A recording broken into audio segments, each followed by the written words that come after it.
G'day guys, Peter Kafkas. And I'm Peter Gowers for iProperty and TV. Hello there. Hi guys. Now before we get into today's topics of educating our Darwin Marketplace, Northern Territory Marketplace, hell, even Australia-wide marketplace, on our thoughts on auctions, what's been recently reported in the paper, some announcements as well, what we think that's going to do to the real estate market. And what were you just saying before we get into that? What were you saying about Alexa at... So for those who are unaware, of course, Alexa is Amazon's little lady that talks to you when you ask her questions, similar to Siri with the iPhone, or Google Home, which likes you to say, okay, Google, blah, blah, blah. Okay, Google, turn off... Oh, what was that? Yeah, or you can do a Google search now. Just, okay, Google, find me wedding venues in Darwin. Okay, Google, find me Darwin's most innovative real estate agents. For example. Was that a good one? Yeah, normally comes up with a purple logo. Ones that don't use a newspaper. Yeah, correct.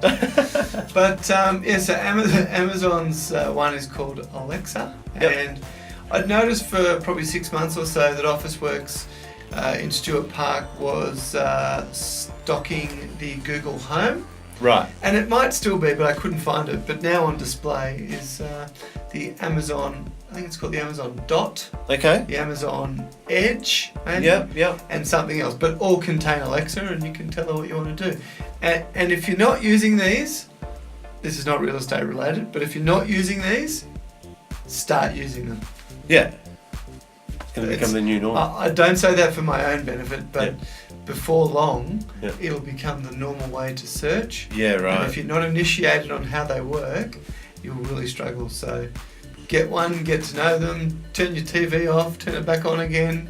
They can do all sorts of things around the house and searching, and you can even buy things through Alexa. If you want to buy something on Amazon, surprise, you can do that. But yeah, they're cool. One more little shameless plug. We have a podcast called Legendary Morons, and that's now been approved by Amazon Alexa. So we can be found via voice on our podcast. I did know that, but I forgot to say that then. So yeah, right. You're right. Yeah, we can. So if you do have a Amazon product, search product, and you've got Alexa, have a look for Legendary Morons, and we should come up. And we'll talk more about that on our podcast. Yes.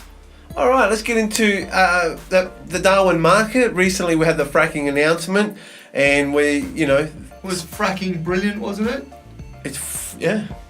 I like it. Yeah. That's good.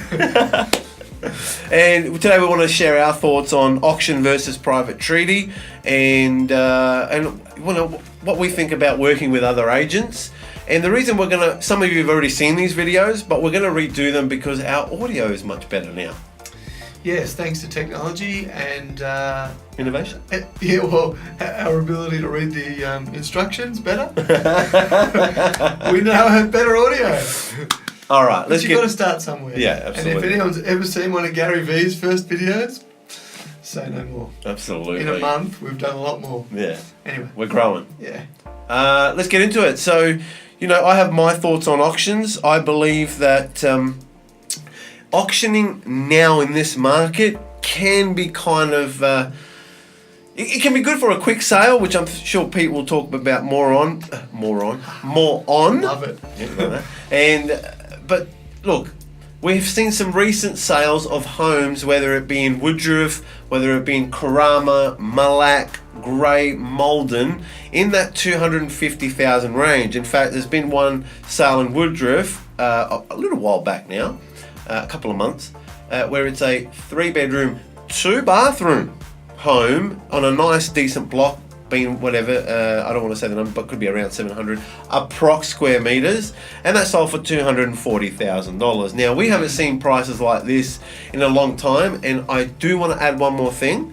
I was asked recently to do a proposal for a mortgagee, and I said to the mortgagee, if you do not let me use social media, there's no point me doing this. And they said, oh, well, put it forward.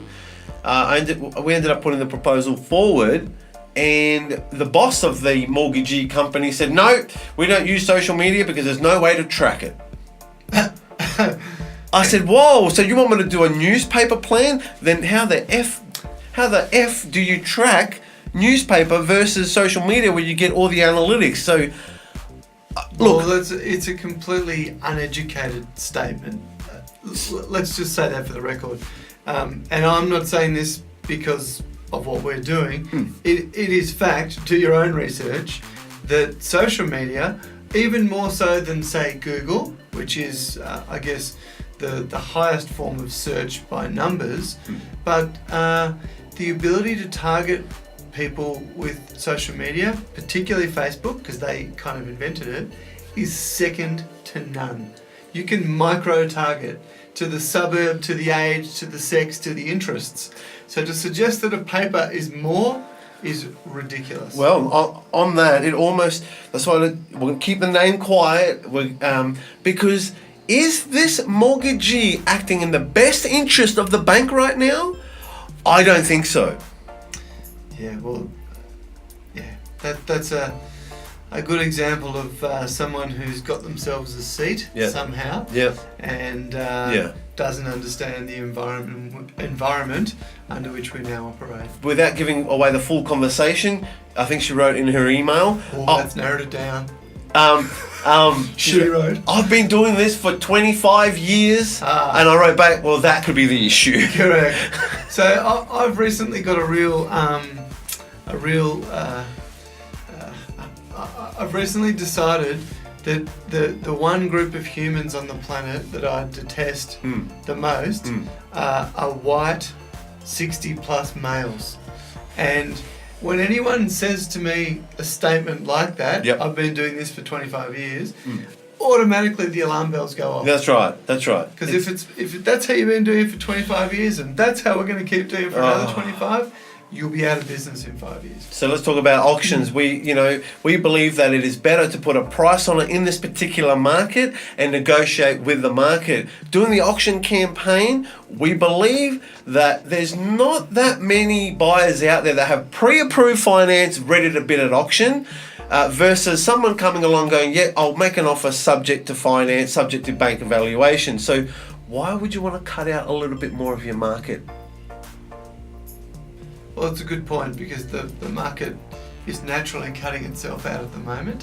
So, look, I mean, the auction versus private treaty debate rages on, particularly in this market. And I find it fascinating that certain agencies call themselves the auction first agencies. I find that fascinating because I suspect they automatically cut themselves out from certain vendors as well, people looking to sell. Interesting. But you want to be open to anyone and everyone in this particular market, and we could debate it forever.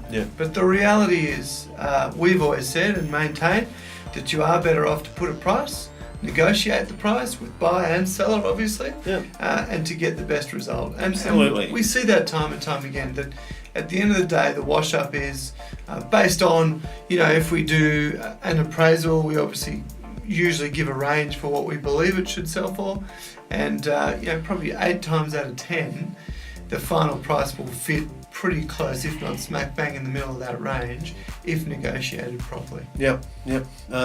And one more thing, the valuer that was involved in this, what I don't want to say too much, is he absolutely agreed with me. But the auction isn't necessarily the best thing to do in this case. It really is. He also recommended private treaty in this particular case when I put my proposal forward, auction versus private treaty for the mortgagee, and he did the same thing, which our thoughts were similar, yet I was told that to provide a newspaper and not do social media because you can't report it. Well, we talked about... Crazy. We talked previously about the fact that with auctions, there's a couple of main reasons why you would sell by auction. Yeah, of course. And we talked about why people within our industry prefer auctions, usually because payday comes quicker. Of course, and clearing the desk. I would look at that mortgagee's auction in exactly the same light. Yeah. I don't know who you're talking about, so I'm not saying that with any vested interest. Sure. But that to me smells of someone that's trying to clear their desk. and recoup whatever it is they can recoup from the sale. Because to them, 15, 20 grand might not mean anything. There it is. There's our thoughts. Honest, unscripted. We just want to get our thoughts out there to the marketplace. Yeah, well, you know, like we've always said, if you're looking to sell, if you have to sell, then give us a call, because we'll give you the honest opinion on how we think it'll work. We'll obviously give you an honest price, name a price, and negotiate as much as we possibly can for you. I'm Peter Kafkas. And I'm Peter Gowers for iProperty NT TV. See ya. See you next time.